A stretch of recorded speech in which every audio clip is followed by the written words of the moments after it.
صلوا على محمد وآل محمد.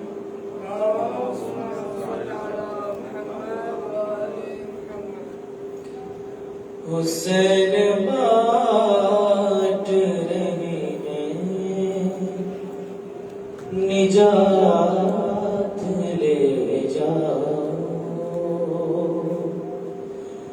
حسین بانٹ رہے ہیں نجات لے جاؤ،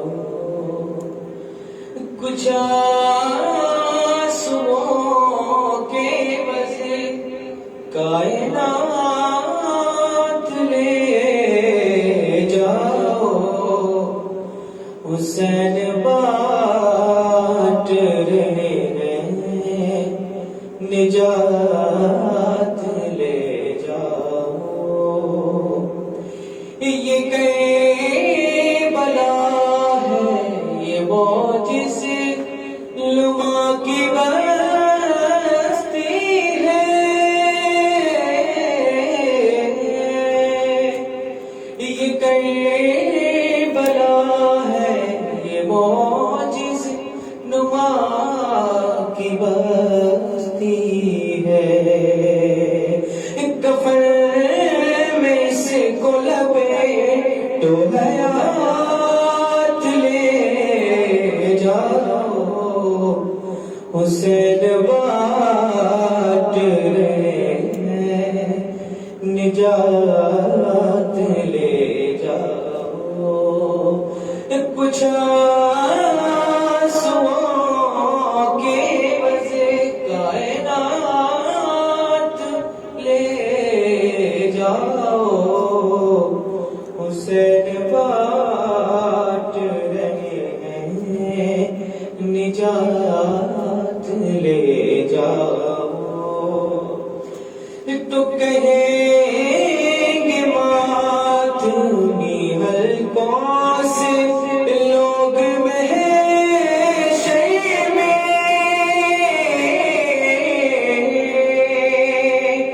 کہیں گے ماتمی حلقوں سے لوگ محشر میں ہمیں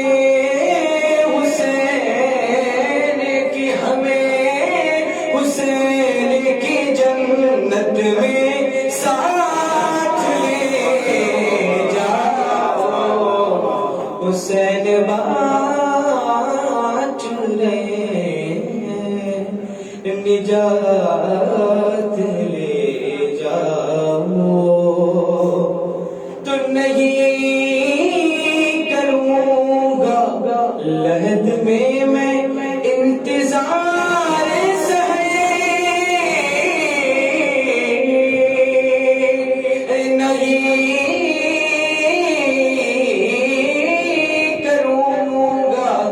لہد میں انتظار سہر فرشتوں کے وہ بلا راتوں رات لے جاؤ حسین بانٹ رہے ہیں نجات لے جاؤ تو کہا سے عباس نے یہاں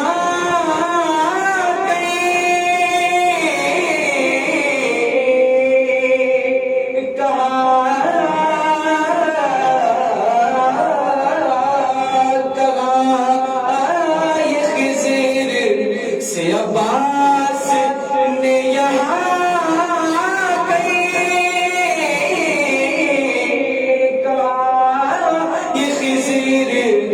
عباس نے یہاں گئے ہماری مشق سے بے حیات لے جاؤ حسین بانٹ رہے ہیں نجات لے جاؤ کچھ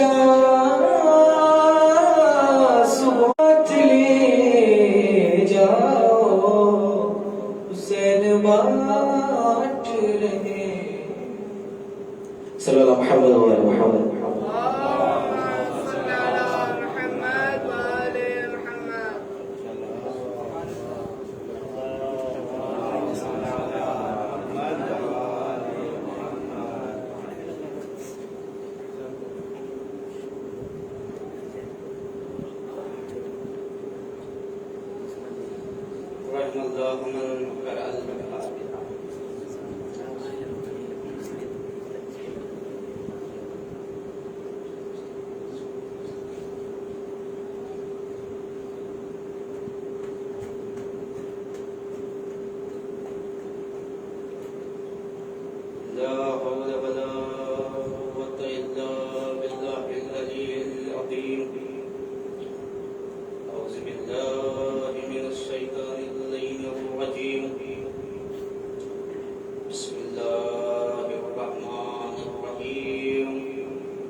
الذي هدانا لهذا وما كنا لنهتدي لولا أن هدانا الله لقد جاءت رسل ربنا بالحق الصلاة والسلام على أشرف الأنبياء والمرسلين سيدنا ومولانا أبي القاسم محمد اللهم صل على محمد وآل محمد وآله الطيبين الطاهرين المعصومين المظلومين ولعنة الله على أعدائهم من يومنا هذا إلى قيام يوم الدين أما بعد فقد قال الله وتبارك وتعالى في كتابه الكريم وهو أصدق الصادقين وقوله الحق بسم الله الرحمن الرحيم يا أيها الذين آمنوا أطيعوا الله وأطيعوا الرسول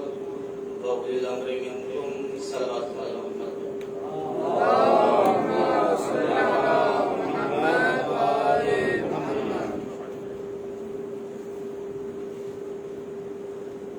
علماء جب تشریف فرما ہے اور ان کے سامنے ایک ادنا سا طالب علم ایک چھوٹا سا غریب اپنی زبان بولنے کی ضرورت کر رہا ہے تو لہذا جو کمی بیشی ہو جو خطا ہو اس کی اصلاح ہم چاہتے ہیں آپ لوگوں سے عزیزان گرامی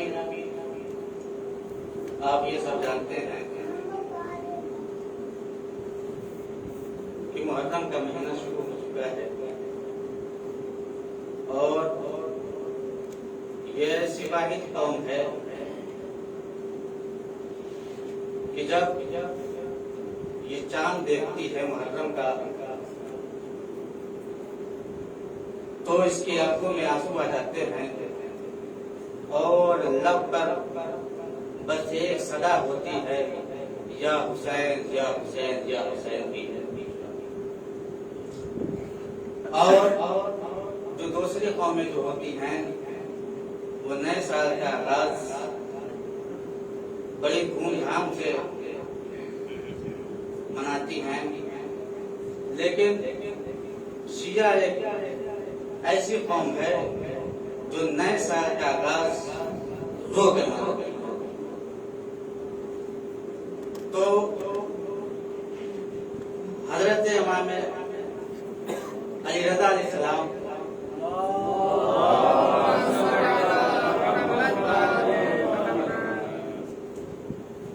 ارشاد فرماتے ہیں شبیب کے بیٹے سے کہ اے شبیب کے بیٹے غم حسین میں آنسو بہاؤ اور تمہارے آنسو اگر رخسار تک پہنچ گئے تو خدا بند عالم تمہارے سارے گناہوں کو بخش دے گا وہ چاہے گناہ صغیرہ ہوں یا گناہ کبیرہ پھر اس کے بعد سے امام فرماتے ہیں کہ جب نہ شبیب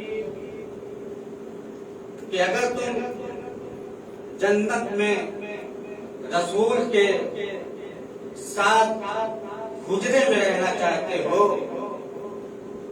تو امام حسین کے قاتلوں پہ لعنت کیا کرو۔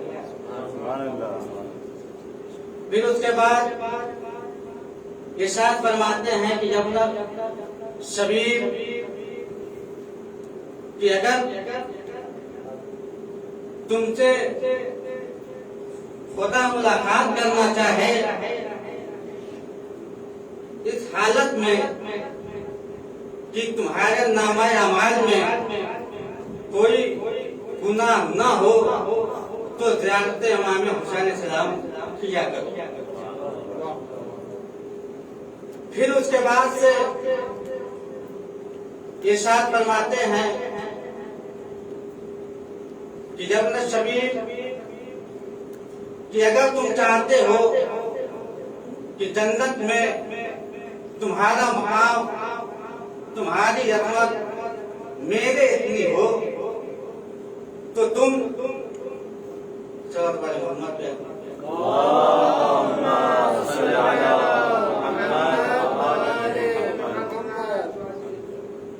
ایک مرتبہ صلوات پڑھیں۔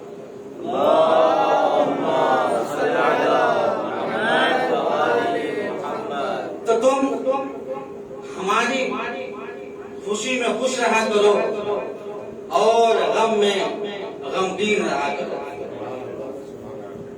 اور ہماری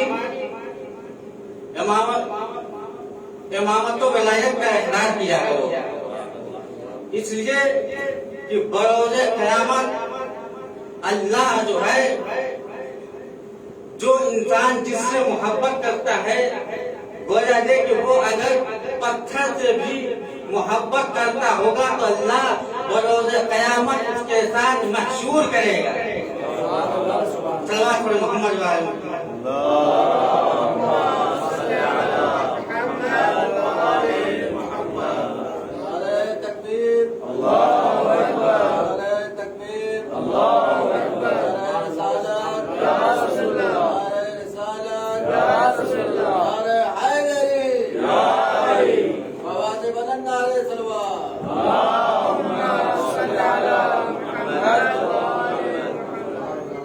یہ ہے جناب حضرت امام حسین علیہ السلام کی عظمت۔ پھر جناب جبریل حضرت آدم کو پنجتن پاک کے نام سکھا رہے تھے، اور اس نام سے جناب آدم کو توبہ کرنی تھی۔ تو جیسے ہی جناب آدم نے 5واں نام لیا تو ان کا دل غمگین ہو گیا اور آنکھوں سے اشک جاری ہو گئے۔ تو جناب آدم نے جبریل سے کہا کہ اے جبریل، جب میں 5واں نام لیتا ہوں تو میرا دل ٹوٹنے لگتا ہے اور میرا دل غمگین ہو جاتا ہے اور میری آنکھوں سے اشک جاری ہو جاتے ہیں، آخر اس کی وجہ کیا ہے؟ تو جناب جبریل نے جناب آدم کو مصائب امام حسین علیہ السلام سنائے اور ان کے خاندان والوں کے بھی مصائب سنائے، اور جناب آدم اور جبریل رونے لگے اور اس قدر روئے اور ایسے روئے کہ جیسے جوان بیٹے کے غم میں ایک ماں رویا کرتی ہے، اس طریقے سے جناب آدم اور جبریل روئے۔ پھر اس کے بعد سے جناب جبریل جو ہے جناب زکریا کو جو ہے نام جو ہے تعلیم دے رہے تھے، سکھا رہے تھے۔ تو جب 5ویں نام پر جناب زکریا پہنچے تو ان کا بھی گلا گلوگیر ہو گیا اور آنکھوں سے اشک جاری ہو گئے۔ تو جناب زکریا نے اللہ سے سوال کیا کہ بار الہ، جب میں 5واں نام لیتا ہوں تو میرا دل جو ہے غمگین ہو جایا کرتا ہے اور آنکھوں سے اشک جاری ہو جایا کرتا ہے، تو اس کی وجہ کیا ہے؟ تو اللہ نے کچھ مصائب امام حسین علیہ السلام کا سنایا، اور جناب زکریا جو ہے 3 دن تک مسجد میں رہے، اور اس کے بعد یہ کہ نہ تو وہ مسجد سے نکلے اور نہ تو کسی کو اپنے پاس آنے دیا، اور 3 دن تک جناب زکریا روتے رہے مصائب امام حسین علیہ السلام پر۔ اور اسی طریقے سے جب جناب موسیٰ نے مصائب امام حسین سنا تو موسیٰ نے بھی گریہ کیا اور امام حسین علیہ السلام کے قاتلوں پہ لعنت کی۔ اور ایک روایت میں یہ بھی ہے حضرت امیر کائنات سے کہ جب جناب عیسیٰ اپنے حواریوں کے ساتھ گزر رہے تھے کربلا کی زمین سے، تو جناب عیسیٰ بھی رونے لگے اور ان کے جو ساتھی تھے وہ بھی رونے لگے. تو ان کے ساتھیوں نے پوچھا کہ اس کی وجہ کیا ہے، کیوں جو ہے ہم رونے لگے اس مقام پر؟ تو جناب عیسیٰ نے کہا کہ یہ وہ زمین ہے جہاں پر فاطمہ کا لال شہید کیا جائے گا. تو عزیزان گرامی، اب جو لوگ اعتراض کرتے ہیں ہمارے رونے پر، ہمارے ماتم پر، ہماری مجلس پر، تو اعتراض سب سے پہلے آپ انبیاء پہ کریے، سب سے پہلے آپ مرسلین پہ کریے، سب سے پہلے آپ اوصیاء پر کریے. انہوں نے جو ہے غم حسین میں آنسو بہائے ہیں، ماتم کیا ہے. محمد والے محمد پہ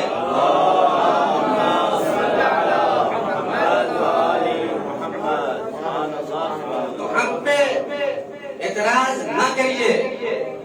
اور جہاں دیکھیے کچھ برساتی میگھک کی طرح نکل آتے ہیں، جیسے ہی محرم کا مہینہ شروع ہوتا ہے اور اپنی تقریریں کرنا شروع کر دیتے ہیں کہ ماتم کرنا بدعت، رونا بدعت، مجلس کرنا حرام، یہ بنی امیہ کی ناجائز اولادیں ہیں، اسی لیے تو اس کے اوپر بدعت کے اور حرام کے فتوے لگاتے ہیں. صلوات پڑھیں پر محمد والے محمد پہ.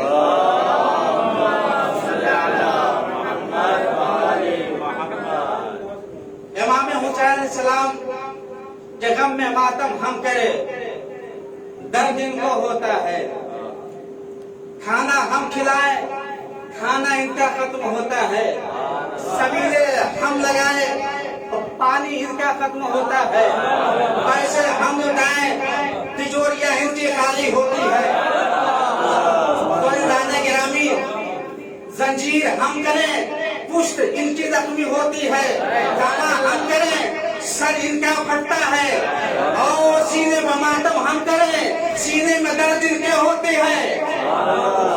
تو عزیزان گرامی، جب محرم آتا ہے ان کے زخم ہرے ہو جاتے ہیں، ان کے زخم ہرے ہو جاتے ہیں. یہ زخم آج کا نہیں ہے، یہ زخم پرانا ہے. جنگ بدر کا زخم ہے، جنگ احد کا زخم ہے، جنگ خندق کا زخم ہے. محمد والے محمد پہ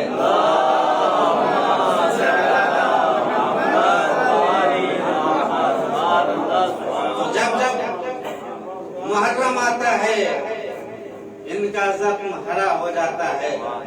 اور وہ اس لیے فتوے لگاتے ہیں تاکہ ہمارے آباء و اجداد کی کرتوت کو بیان نہ کیا جائے.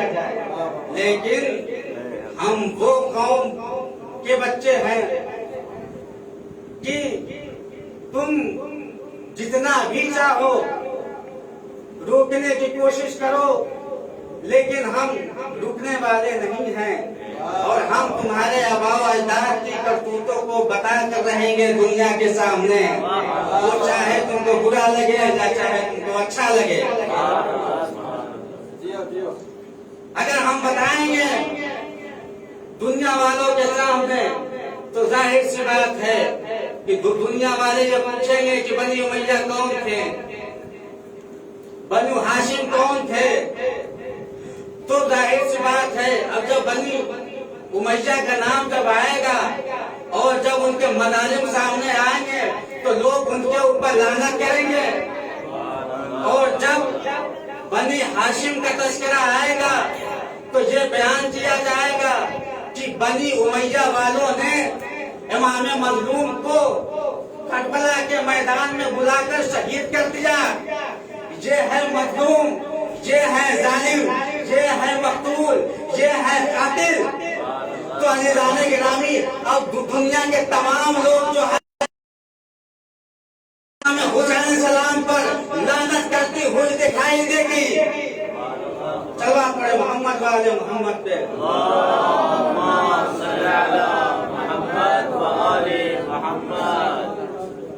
تو جس آیت کی تلاوت میں نے کی ہے، یا ایھا الذین آمنوا واطیعوا اللہ واطیعوا الرسول واولی الامر منکم. یہ اولی الامر ہے. لیکن ہم شیعوں کا عقیدہ یہ ہے کہ اولی الامر سے مراد اہل بیت علیہ السلام. تو ظاہر سی بات ہے جو ان کی اطاعت کرے گا وہ جنتی ہوگا اور جو ان کی اطاعت نہیں کرے گا وہ جہنمی ہوگا. رسول کی بھی اطاعت کی اور زیادہ کہ جناب ہمارے یاسر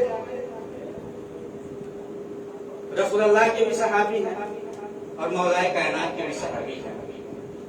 اور جناب ہمارے یاسر نے 2 ہجرتیں کی ہیں اور 2 قبلوں کی طرف نماز بھی پڑھی ہے. اور جناب ہمارے یاسر جناب رسول خدا کے جلیل القدر صاحب کہہ رہا ہے, کل ایمان کہہ رہا ہے جناب ہمارے یاسر کے بارے میں کہ ان کے گوشت اور ہڈیوں میں کوٹ کوٹ کر ایمان بھرا ہوا ہے. پھر دشمنوں کی نگاہ میں جناب ہمارے یاسر کیا تھے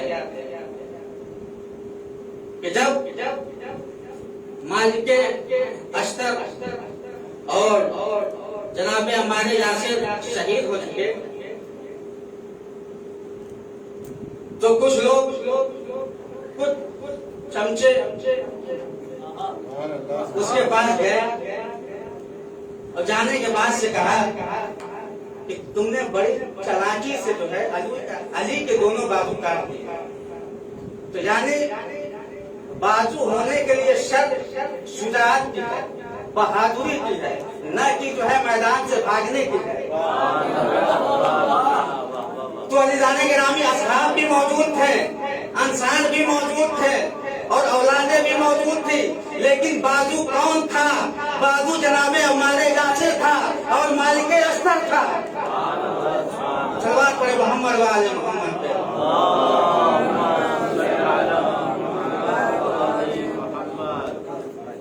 تو یہ ہے جناب ہمارے یاسر. جناب ہمارے یاسر کے والد یمن کے رہنے والے تھے اور جناب جو یاسر تھے ان کا ایک بھائی مکہ آ گیا اور 2 بھائی اور تھے وہاں پہ جناب یاسر کو لے کے 3 بھائی. تو ان لوگوں نے یہ سوچا کہ چل کر اپنے بھائی کو ڈھونڈتے ہیں, تلاش کرتے ہیں. تو یہ لوگ یمن سے مکہ آ گئے اور ایک مدت تک تلاش کیا اور ان کے بھائی ملے نہیں. تو جناب یاسر کے بھائیوں نے کہا کہ ہم نے اتنی کوشش کی ڈھونڈا لیکن ہمارا بھائی ملا نہیں, تو لہذا ہم چلتے ہیں جہاں سے آئے تو وہیں چلتے ہیں. تو جناب یاسر نے کہا کہ رہنے کے لحاظ سے, تجارت کے لحاظ سے یہ جگہ اچھی معلوم ہوتی ہے, تو ہم تو جائیں گے نہیں, اگر تم لوگوں کو جانا ہے تم لوگ جاؤ. تو ان کے بھائیوں نے کہا کہ یہاں رہنے کے لیے شرط ہے, جیسے ہم لوگوں کے لیے جہاں پہ رہنے کے لیے شرط اقامے کی ہوتی ہے. تو ان کے لیے بھی شرط تھی. تو ان کے بھائیوں نے کہا کہ اگر یہاں رہنا ہے تو یا تو کسی قبیلے کے کسی فرد کا غلام بننا پڑے گا یا تو پھر یہاں پہ شادی کرنی پڑے گی. تو ان کے بھائی چلے گئے اور یہ قبیلے کے کسی فرد کے غلام بن گئے اور ایک کنیز تھی جن کا نام سمیہ تھا اور ان سے شادی ہو گئی. کچھ عرصے بعد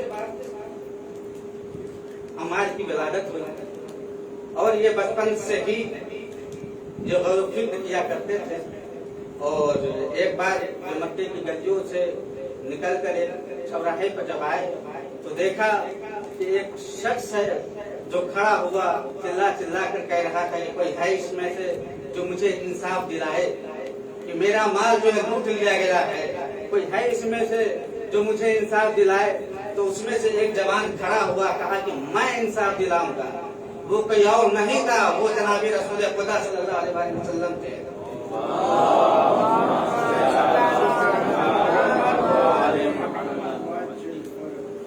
تو جناب رسول خدا نے اس کو انصاف دلایا اور جناب ہمارے یاسر کو یہ لگا کہ یہ ذرا سا ہٹ کے سب سے.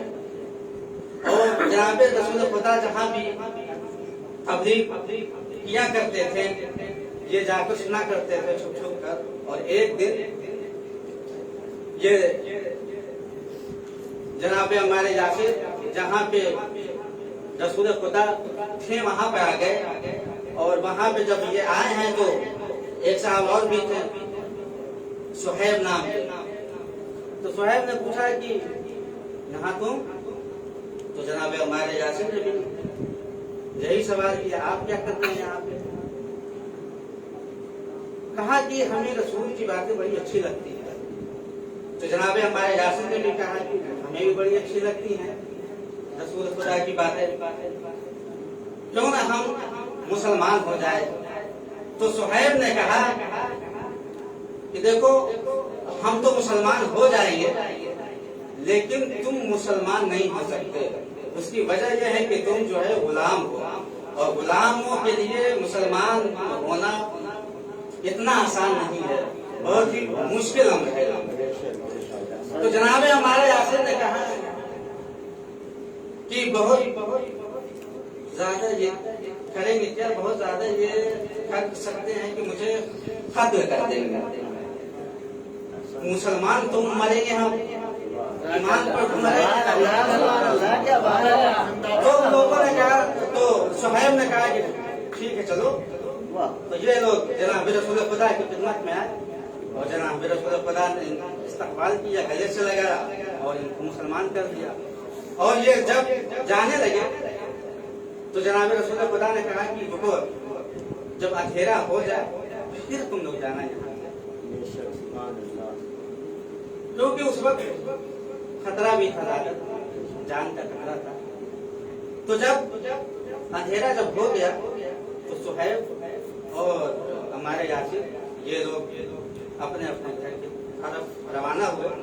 اور جب جناب ہمارے یاسر اپنے گھر پہ آتے ہیں تو ان کے والدین ظاہر سی بات ہے پریشان تھے. تو جیسے ہی جناب ہمارے یاسر گھر پر آئے اور جتنے بت تھے ان کے گھر میں سب کو مسمار کر دیا. تو جناب ہمارے یاسر کے والد نے جب یہ دیکھا تو جناب ہمارے یاسر نے کہا کہ عمار یہ بتوں کو توڑ رہے ہو, اگر کوئی دیکھ لے گا تو ہمیں قتل کر دے گا.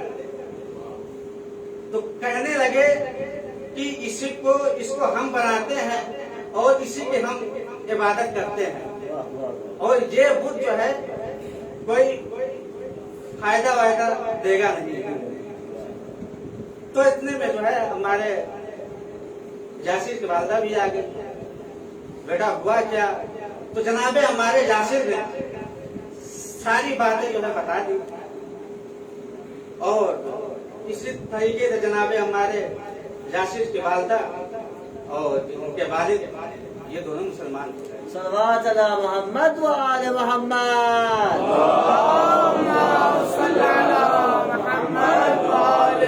ثانيا غفر الله لكم.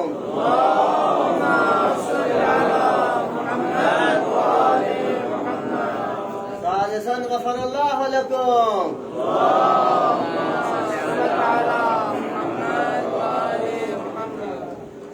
تو جب یہ مسلمان ہو گئے تو کسی نے ابو جہل سے جا کر کہہ دیا.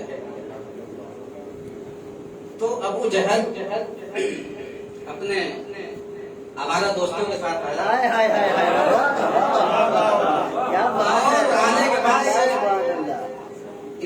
گھر میں آگ لگا دی اور ان لوگوں کو لے گیا ایک جگہ، وہاں پہ لے جانے کے بعد ستون میں باندھ دیا اور 3 دن تک اذیتیں دیتا رہا۔ جب یہ 3 دن گزر گئے تو ایک دن ابو جہل جناب سمیہ کے پاس آیا اور اس نے کہا کہ تم ہمارے بت کو اچھا کہو اور رسول کو برا کہو۔ تو جناب سمیہ نے ابو جہل کے منہ پہ تھوک دیا۔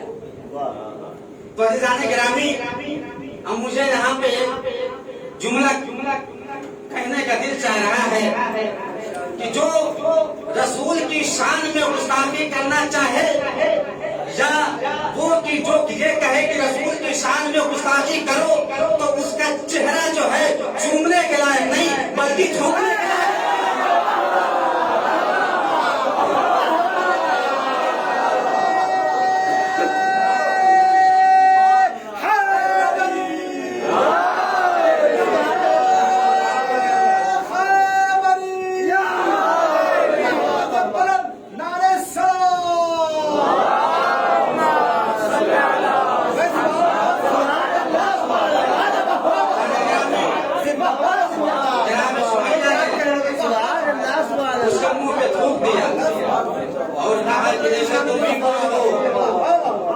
اور تمہارے بت بھی برے ہیں۔ اور پھر ابو جہل نے جناب سمیہ کے شکم پر برچھی ماری اور اسے شہید ہو گئی۔ تو ایک یہ بھی خاتون ہے جو نام محمد پر اپنی جان کی بازی لگا دی اور شہید ہو گئی۔ ایک وہ بھی خاتون ہے جو جناب رسول خدا کو اذیت دیا کرتی تھی۔ تو اب آپ فیصلہ کریں کہ کون جو ہے رضی اللہ ہے، کون جو ہے لعنت اللہ ہے۔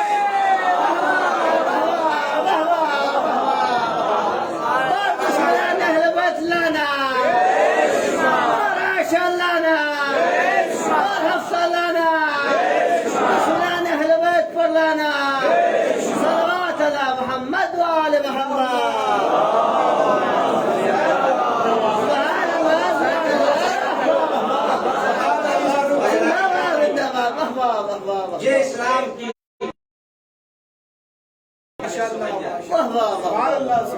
جنہوں نے لا الہ الا اللہ اور محمد رسول اللہ پر اپنی یہ ہیں جناب جاسر جو نام محمد پر اپنی جان دے دی، لیکن کچھ ایسے بھی تھے جو میدان میں رسول کو چھوڑ کر بھاگ گئے۔ سبحان اللہ، سبحان اللہ۔ یہ تھے جناب جاسر۔ پھر اس کے بعد سے ہمارے جاسر کو بھی یہ لوگوں نے اذیتیں دی کہ جاؤ عمار کو خرید لو اور جتنی بھی قیمت ہو اس کو دے دو۔ جناب عمار کو لے کر آئیے۔ جناب رسول خدا نے کہا کہ عمار تم آزاد ہو،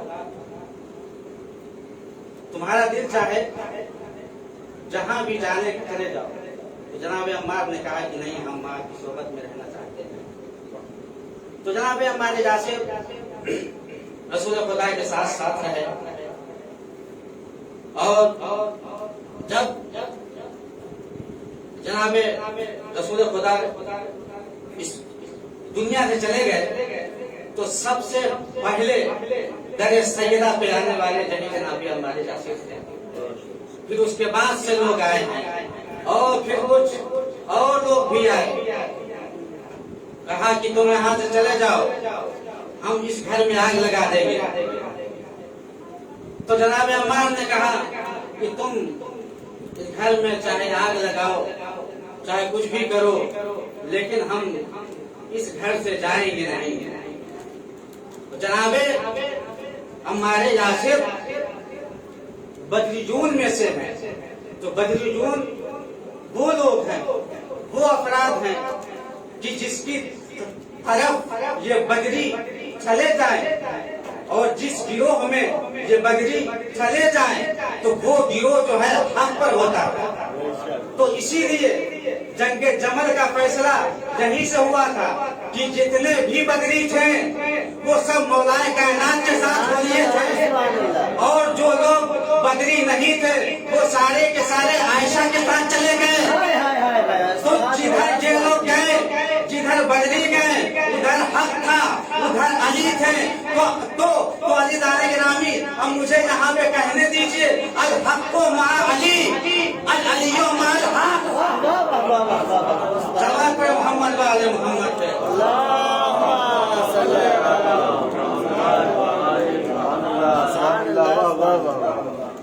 پھر اس کے بعد سے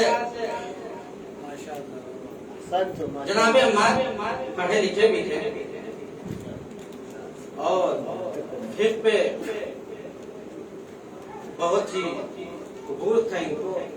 تو اسی لیے تو عمر جو تھا وہ ان سے طہارت کے مسئلے پوچھا کرتا تھا. رسول کی بات میں دونوں تھے یہ بھی تھے اور یہ بھی تھے لیکن ایک جو ہے صاحب علم ہو گیا اور ایک جو ہے جاہل کا جاہل.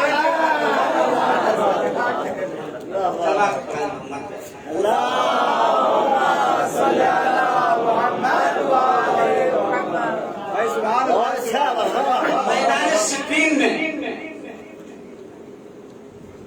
امریاس کو پکڑ لیا یہاں کہا کہ رسول اللہ کو جاننا ہے تو امریاس نے کہا جانتے ہیں. بہت اچھا ماشاء اللہ. کہا کہ تمہارا امیر بھی جانتا ہے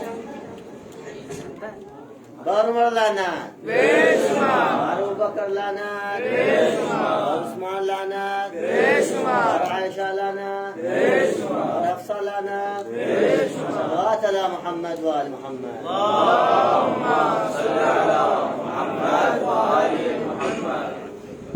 تو جناب عمار نے کہا کہ وہ جو لوگ کھڑے ہوئے ہیں ان کو بھی بلا وہ بھی آ گئے.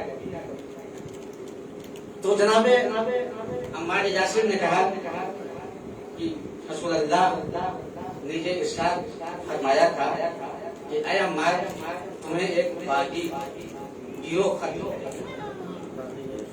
اس کے بعد سے یہ کہنے کے بعد جناب یاسر نے کہا کہ تم جاؤ. تو جناب عمار یاسر رسول اللہ کی حدیث کو یاد دلانا چاہ رہے تھے وہاں پہ کہ جو مجھے قتل کرے گا وہ باغی ہوگا کاتب وحی نہیں ہوگا.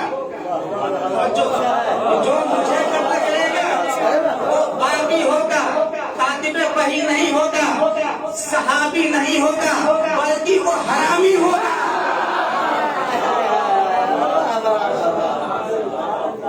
سوال پہ محمد والے محمد پہ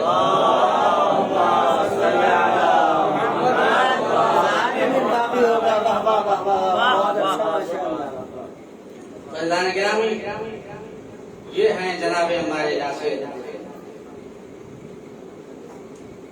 کہ جو مجھے قتل کرے گا وہ باغی ہوگا وہ صحابی نہیں ہوگا. تو جب بھی محرم کا مہینہ آتا تھا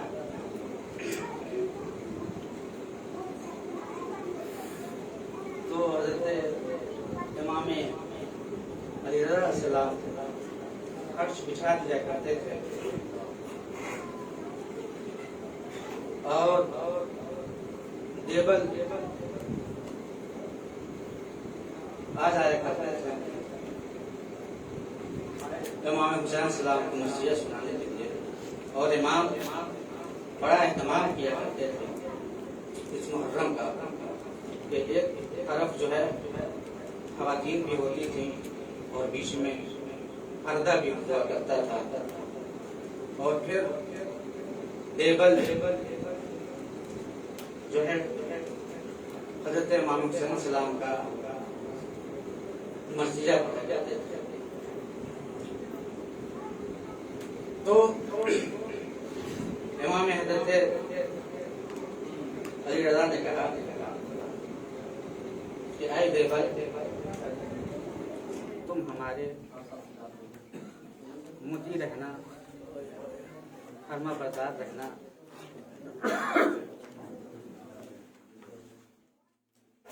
اور یہ سن کر دیور کی آنکھوں میں آنسو آ گئے اور اسی آنسو کے ساتھ وہ منبر پہ گئے اور جانے کے بعد سے شعر پڑھنا شروع کیا کہ اے فاطمہ، اگر آپ امام حسین علیہ السلام کو اس حالت میں دیکھتی کہ نہر فرات کے کنارے امام حسین علیہ السلام کیسے شہید کر دیے گئے ہیں، اس کے بعد سے دیور کہتے ہیں کہ آپ اپنے رخسار کو پیٹتی اور آنکھوں سے اشک آپ کے جاری ہو جاتا. بس اس شعر کا سننا تھا کہ امام کو غش آ گیا، امام کو غش آ گیا. اس کے بعد سے جو ہے اصحاب نے پانی چھڑکا، امام کو افاقہ ہوا. پھر اس کے بعد سے جو ہے دیور نے اشعار سنائے. پھر اس کے بعد امام بے ہوش ہو گئے. پھر جو ہے اصحاب نے پانی چھڑکا.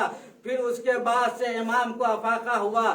پھر جو ہے دیور نے اشعار سنائے. اسی طریقے سے امام جو ہے 3 مرتبہ جو ہے بے ہوش ہوئے، 3 مرتبہ بے ہوش ہوئے اور تینوں مرتبہ جو ہے اصحاب کرام نے جو ہے ان کے اوپر پانی چھڑکا اور امام کو افاقہ ہوا.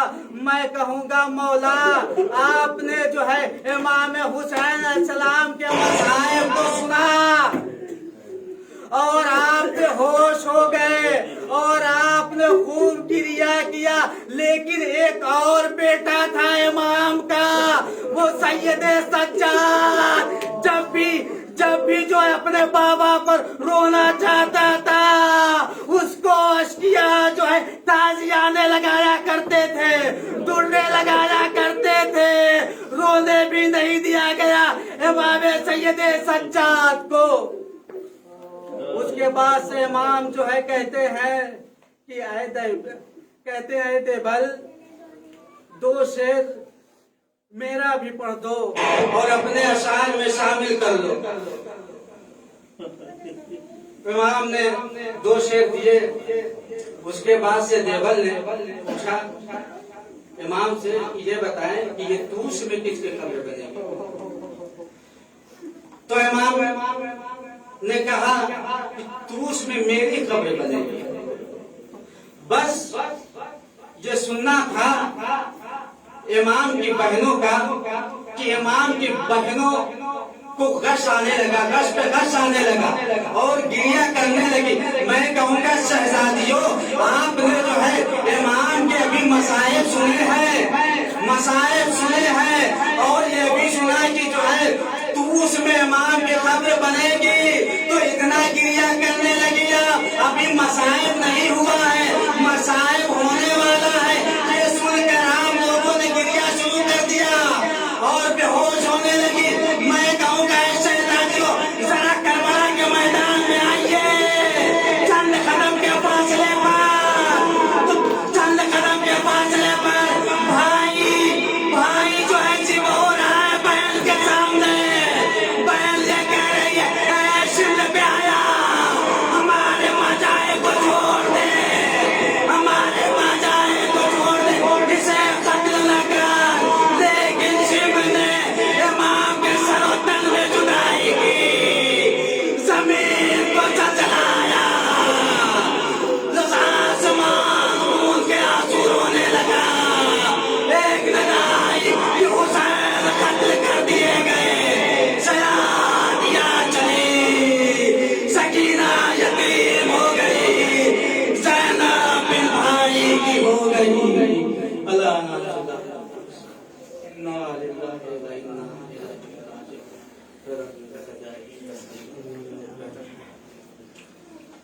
لوگوں سے گزارش ہے کہ محترمہ ہے شہناز، انہوں نے دعا کے لیے کہا ہے پروردگار ان کی جو بھی حاجات ہیں محمد وعلی محمد کے صدقے میں ان کی تمام حاجات کو پورا فرما، ان کو صحت عطا فرما، ان کی روزی روزگار میں برکت عطا فرما اور ان کو صحت عطا فرما، اور تمام شیان حیدر کرار کی جان مال عزت آبرو کی حفاظت فرما، اور جہاں کہیں بھی شیان حیدر کرار ہیں ان سب کی حفاظت فرما، اور آخر میں یہ دعا ہے کہ ہمارے بخش امام زمان سے آپ مجھے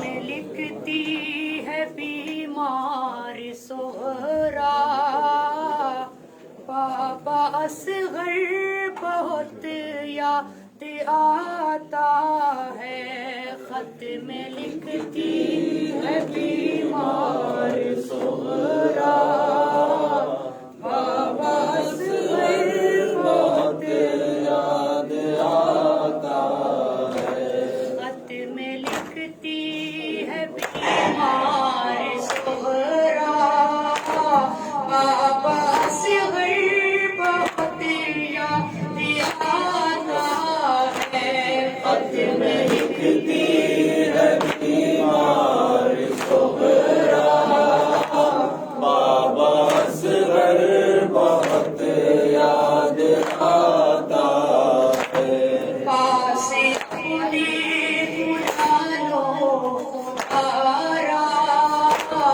بابا اصغر بہت یاد آتا ہے، خط میں لکھتی ہے بیمار سہرا، بابا اصغر بہت یاد آتا ہے، یاد اصغر کی مجھے کو ستائے، کس طرح سے سکون دل کو آئے، یاد اصغر کی مجھے کو ستائے، کس طرح سے سکون دل کو آئے، پاس ہوتا جھلاتی میں جھولا، بابا اصغر بہت یاد